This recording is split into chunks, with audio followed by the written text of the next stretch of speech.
Hello everybody, Nick here, and welcome to my review of the War Doctor Begins Battlegrounds, the third box set of the War Doctor Begins audio series from Big Finish Productions, and the seventh War Doctor Big Finish audio box set.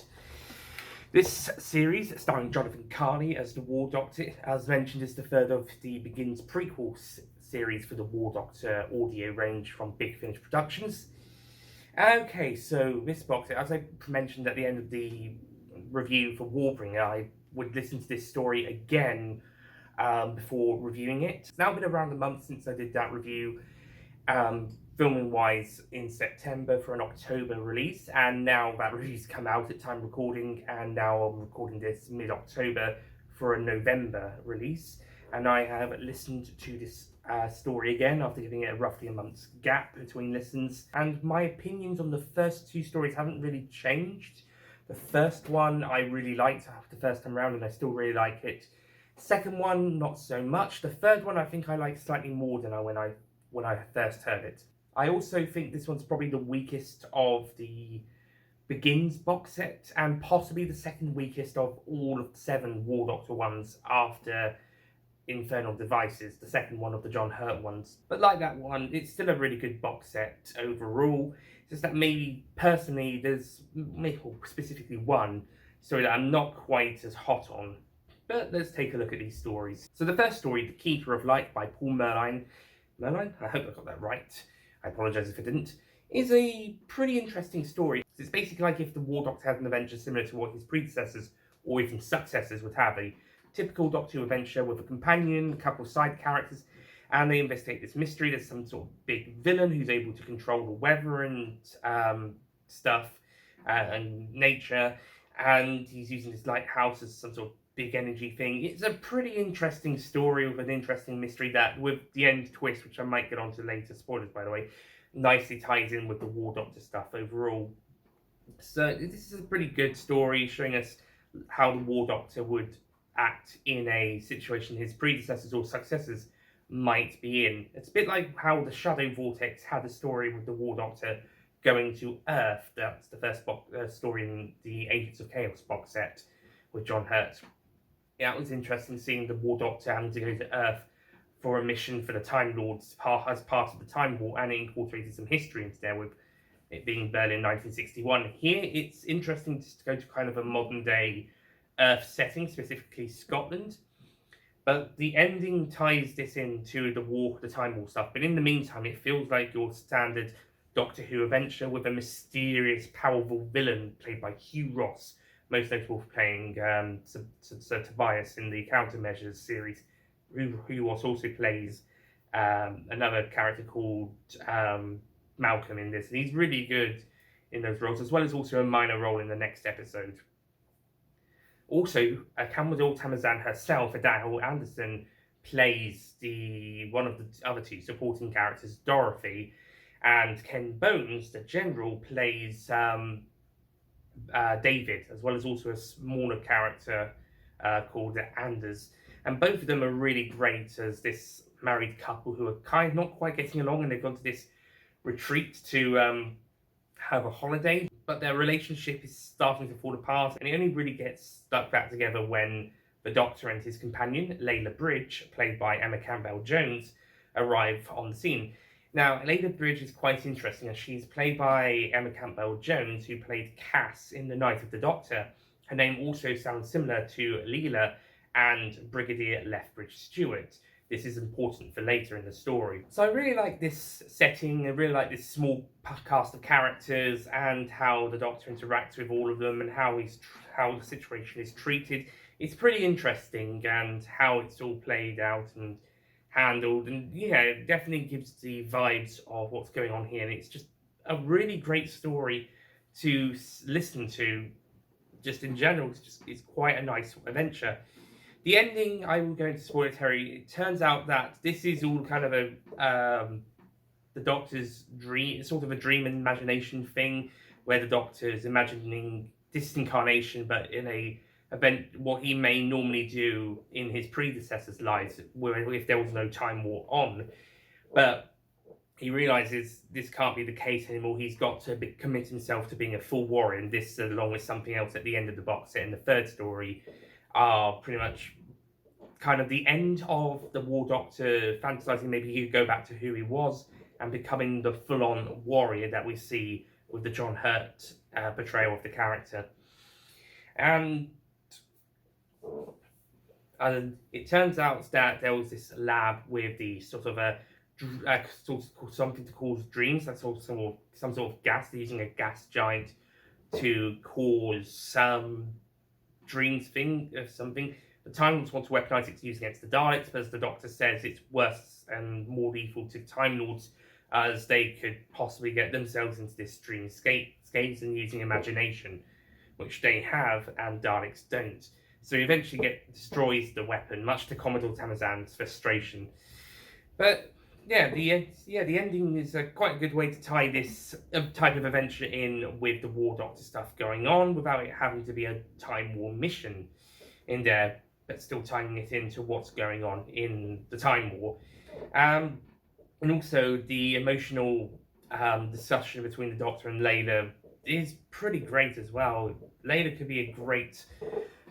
have been a great companion if she wasn't a real person, but as she was past this dream, a kind of amalgamation of previous companions and friends, then yeah, but it still pulls at the heartstrings when she is about to be basically killed in a way by being withdrawn from the Doctor's memories. Overall, The Keeper of Light is a really good and really fun, enjoyable one. I won't say it's 100% perfect, but it's still a really good story and nicely handling the War Doctor, both not fighting in the Time War, but still tying it in with the Time War, the beginning of the end of the last amount of who he was before, and the beginning of him fully becoming the warrior, which we've been starting to see coming through in these stories, and becoming the full-on warrior we see in the latest box sets with John Hurt, as well as other War Doctor material.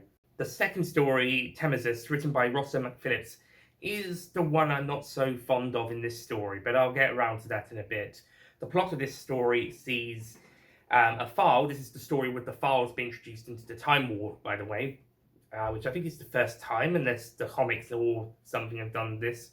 But I think for Big Finish, this is definitely the first time the files have joined the Time War, at least for the War Doctor stories anyway. In this story, a file captain called Dylon is kind of sick of war. He's kind of fed up with it. He wants peace, so he negotiates with a Dalek commander to hand over this special ship the Doctor built for the files to use, to give it to the Daleks for scientific reasons, so he and a couple of files can then go and live in peace. The Dalek agrees, and in the middle of this, this Dalek is part of a political conflict with the Time Strategist Dalek, to be the Emperor Dalek's right hand, or right claw if it's the Parting of the Ways Dalek, Emperor Dalek. Right claw Dalek, I guess. Advisor and such and so forth. Only for the Time Strategist Dalek to find out and to torture him and then eventually have him killed for treason, making him the Emperor's new favourite, I guess. Meanwhile, the Doctor hops on board the Temesis, the name of the ship, named after a file that he met probably in the Daleks, I think, and tries to get some of the other files to go against Dylon because of his actions. I can understand why Dylon wouldn't tell his file friends straight away, but once the Doctor basically tells them what he's doing, he just keeps it a secret. And then we kind of get a back and forth. The files get very grumpy. Well, to be fair, they are being mistreated by the Time Lords. But once Sulao, the XO, gets information, she tries to have it out, and then they get captured, and then they break out and capture the captain and his friends, and this one loyal to the captain breaks something, and then they go to the cells, and then they break out and fight the XO, and eventually the Doctor's like, "Oh, stop it already." Yeah, I'm feeling the Doctor in that moment. This is just back and forth for the sake of it. Dylon should either have just put his hands up and say, "Okay, this is what we're doing. We're doing this, this, and this," and that's the plan, and if you got a problem with it, speak now or forever hold your breath. And then they could have done something depending on that choice. But instead, we're just doing a back and forth, back and forth, back and forth, and so on. It gets a bit tedious after a while, especially with the squabbles between Dylon and Sulao the XL. It turns out it's not just the Daleks who are having a bit of an internal political issue, as Sulao kind of is ambitious, and Dylon and Gilder, the other guy who's loyal to him, are very aware of that, and they kind of use that as kind of snide remarks towards her whenever she seems to be, in their views, getting above herself, perhaps. And then later when she sides with the Doctor. Gilder himself does kind of admit that Captain may have been a bit in the wrong once everybody has sided with each other, much to the bit too late, buddy, you broke that machine thing, the guidance system. Oh dear. Well, the Doctor is able to have a clever way to get them out of the situation at the end. And the ending is probably my favourite part of this story. But I just feel like the whole back and forth is just really annoying in the middle. And the Dalek politics, I question that. The Dalek time strategist I can understand, but a random Commander Dalek, Red Fleet Commander Dalek as he's called, but a random Fleet Commander Dalek wants to be the Emperor's number 2. And he's the one who gets involved with the Dalek time strategist, and he's the one who gets involved with the files. Not like the Dalek time controller or a Supreme or Supreme Council Dalek or some other bigger well-known Dalek rank. No, it's just that he's a fleet commander.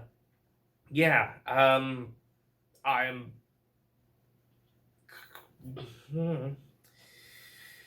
random, I guess. Nicholas Briggs continues to be amazing as the voice of the Dalek Stone. Each Dalek voice is absolutely fantastic, and you can tell which Dalek's which, from the Time Strategist, the Fleet Commander, the Emperor, and other Daleks. They're just the drone fighter ones we see in the battle.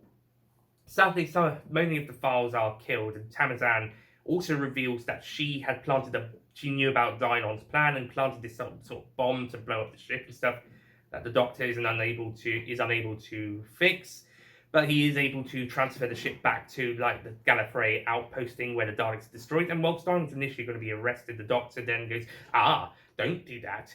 And if you do that, I'm going to let this bomb blow up. So I've got a couple of demands. So if you don't follow my demands, I'm going to let this bomb blow up and take you all with it.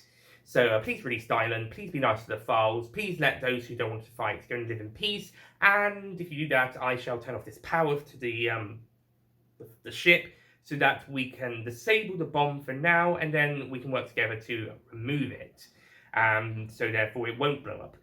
So that's the best bit of this story. The Doctor basically gets Commodore Tamazan to do exactly what he wants, just by saying, if you don't do that, then I can't help you defuse this bomb, and it could go off any moment. And it's your fault, by the way, because you put it in here. So, yeah, you do what I ask, or I'm going to let this thing blow up with you inside. You're not quite on the same those lines, but it's pretty much the gist of that. And I feel that was a great ending, as well as the Doctor dropping off Dylon and letting him have a peaceful life. So, yeah, you might think Dylon is a bit of a dick early on, and that is true, but he does have a sympathetic background. So once he does wisen up and starts being nicer, then he can be a bit more relatable and sympathetic, but he does act a lot like a dick throughout most of the story. Again, if he'd just been like, we're doing this, this, and this up front, or close enough up front, then maybe we might have been siding with him. Maybe we'd understand his point of view, but he does act like a bit of a dick throughout most of the story, and then only towards the end does he actually kind of become a bit more sympathetic. We don't even have to know his motivations straight away. It's just he was acting a bit more sensible. So yeah, I find the structure of the story quite irritating and quite enjoyable. The last third is probably the stronger act, and like I said, the ending is pretty great when the War Doctor basically gets Tamazan to do what he wants by basically telling her, otherwise I can't help you with this thing, sort of a thing, and we'll take you with it. But yeah, other than that, I think it's just a bit of a mess story, but quite irritating in places. And also the Dalek torture scenes can be a bit irritating when we go back and forth then, and there's not a huge amount of change until the Commander Dalek talks to the Emperor. It's just it's kind of just it's back and forth. This is an hour-long story. Well, actually, it's 50 minutes. It's less than an hour, but it feels like it's being dragged out. Maybe this could have been half an hour, 35 minutes, but it's dragged out to be 50, and it's just it's a drag in places. It's just so much back and forth, and just yeah, it's not as interesting as it possibly could have been, or as enjoyable. Nevertheless, it's not bad. I just have kind of had these personal gripes with the story, but overall, it's interesting. Has some good ideas. But I think it just could have been structured better, and maybe the middle especially could have been handled a little bit stronger. And the first act, the third act is pretty good though, especially the ending. So overall, Tamesis could have been better, but it's still decent. The final story in the box set is Rewind by Timothy X Attack. And this one's also pretty interesting because it's from the point of view of a character called Ignis Abel, as on her planet of where did it say it was being set?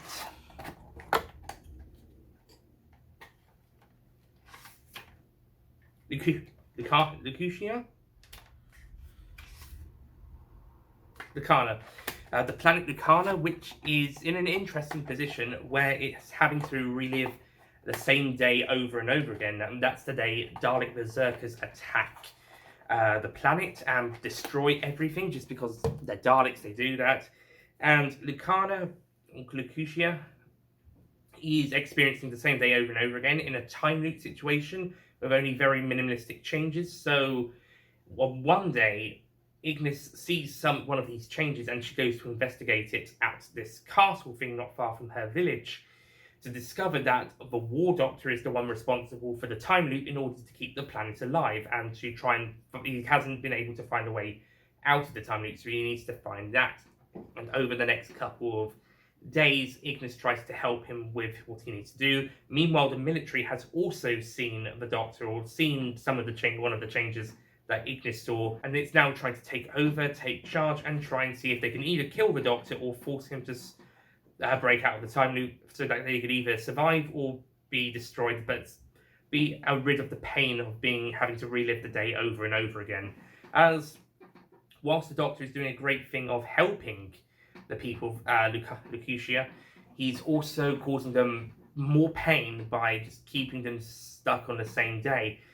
As he said, it's mainly because he can't find a way to break the loop, but it still causes a lot of pain for the people. Ignis is a pretty good character, though there are times where she does get a bit annoying, especially the bit where she's waving her sword around and going, "Release us!" Like, that's going to be helping Ignis. And General Prickface is your typical General Prickface. He's not called General Prickface, but yeah, there's a general character here who basically, it's not his name, but I'm going to call him General Prickface because that suits him. And there's a lot of General Prickfaces out there in Doctor Who, but yeah, I just called him. But yeah, this guy just wants to be a prick. I can understand his motivations, but the way he does his actions are quite prickish. Still, it's not as annoying as the back and forth from the last story, but, you know, he does get too pricky for his own good. We've also got this president guy, who's quite nice. He's like Ignis's friend, and he has to take charge. And yeah, he's a pretty good character as well. Also, Louise Jameson, who directs this series, also cameos as Ignis's mother later on in the third act, which is quite nice. And eventually, the Doctor is able to find a situation, but it involves destroying the TARDIS, but General Prickface puts a stop to that. And eventually, he discovers there's one more route out that Ignis discovers, is that if the Doctor leaves, finds a solution, and comes back, maybe they might be able to save the planet and stop the Daleks. So the ending is pretty interesting when Ignis sends the Doctor away, and she has to fight off some Berserker Daleks, and she's counting down 20 seconds till something happens, the planet's destroyed, or something, and the very last second you hear the TARDIS coming back to imply maybe the Doctor did come back with the solution to save the planet. Maybe it might not even been the War Doctor. It could have been a future Doctor or past Doctor coming back. Yeah, I know the Time War's time locked, but it's still open to possibility. My guess is that the War Doctor might have come back just in time with a solution. Maybe it might have taken him a while, but But yeah, there's that glimmer of hope. Other than that, this story is pretty interesting with the whole time loop situation, but it's not really much more to talk about on that sense, other than there's some good characters, though General Prickface does get too pricky for his own good later on. But otherwise, it's a pretty fun story, some pretty interesting ideas, and works really well with the whole rewind of time situation and the whole day having to be relived again, but with some differences here and there. So yeah, overall, Rewind is a pretty good story. And Battlegrounds, that wraps up this box set as a whole. It's a pretty good box set. The first story is really great. Keeper of Light, that was really fun, enjoyable, and really likable. So I would pass that as a 9 out of 10. I don't think I'd give it an entire 10, but it's still a brilliant first story in this box set. Temesis, on the other hand, I just find a little bit irritating in the middle, but once we get to the third act, things start to improve a lot, and there's some great Dalek on file action in there. Plus, Nicholas Briggs kills it as the Daleks once again. So, yeah, it's not all bad, but I definitely think this is one of the weakest War Doctor stories, along with Legion of the Lost from Infernal Devices and Eye of Harmony from Agents of Chaos. So this one will be getting a 7 out of 10. Finally, Rewind goes slap bang in the middle with 8 out of 10, as it has some pretty interesting ideas and interesting story beats. There's a couple of bits I'm not so fussed about, and General Prickface, like I've said before, does get too pricky later on, but overall it's still a pretty decent and enjoyable story, and a good way to end off the box set, and the final caps of the War Doctor's beliefs of who he could still go back to being who he used to be, instead of going full-on warrior, but in the end he has to go full-on warrior after all, which is what we see later on in the timeline. So overall, Battlegrounds gets a decent 8 out of 10 score for the box set overall, with the episodes scoring 9, 7 and 8 respectively, meaning an 8 for the whole box set makes a lot of sense. It's a good one, but I think the first two Begins box sets, as well as 3 out of the other 4 John Hurt ones, were better. Most of them had more better stories in there, more enjoyable ideas, but this one's still a decent story nevertheless. I think this one might be better than Infernal Devices overall, but their scores are pretty similar to each other with the episodes, so they're kind of on par with each other. I guess it's kind of whatever I prefer, I suppose. The stories in this box, unlike Warbringer, but like Forged in Fire, are basically 3 separate stories with a rough theme for it, whilst Warbringer and the next box set, He Who Fights the Monsters, are more like 3 episodes that tie in with each other, or in the case of the next box set's case, a 3-part story, much like Only the Monstrous. And that is where we will pick up the War Doctor next time the next box set comes out in December, He Who Fights with Monsters. Now, I'll try and listen to that in December, early January, and then roughly a month later, end of January, start of February, I will listen to it a second time, and then do the review, which I shall aim to get out in February. And like I said at the end of the Warbringer review, I'll probably try and do a ranking of the 8 War Doctor box sets, the 24 stories in them, after doing that. So that will probably come February, March time. So hopefully, if He Who Fights with Monsters review comes out in February 2022, fingers crossed. Also, He Who Fights with Monsters, which is a 3-part story, which is set about the Time Lord, the Doctor, embarking on a mission into the darkest heart of the Time War, with the episodes The Mission, The Abyss, and The Horror. So again, like in Only the Monstrous, it's a 3-part story. And it will be written by Robert Valentine, who wrote the final monthly range story, The End of the Beginning. And I heard this a few weeks ago for the first time, and it was great. So I have confidence and faith that Robert Valentine will deliver a great 3-part series for the War Doctor and cap off the War Doctor Begins quadrilogy box set series in stunning fashion. So until then, thank you so much for watching, and soon it'll be Doctor Who's 59th anniversary. So I hope you enjoyed the celebrations for that, and I'll see you guys next time. Goodbye.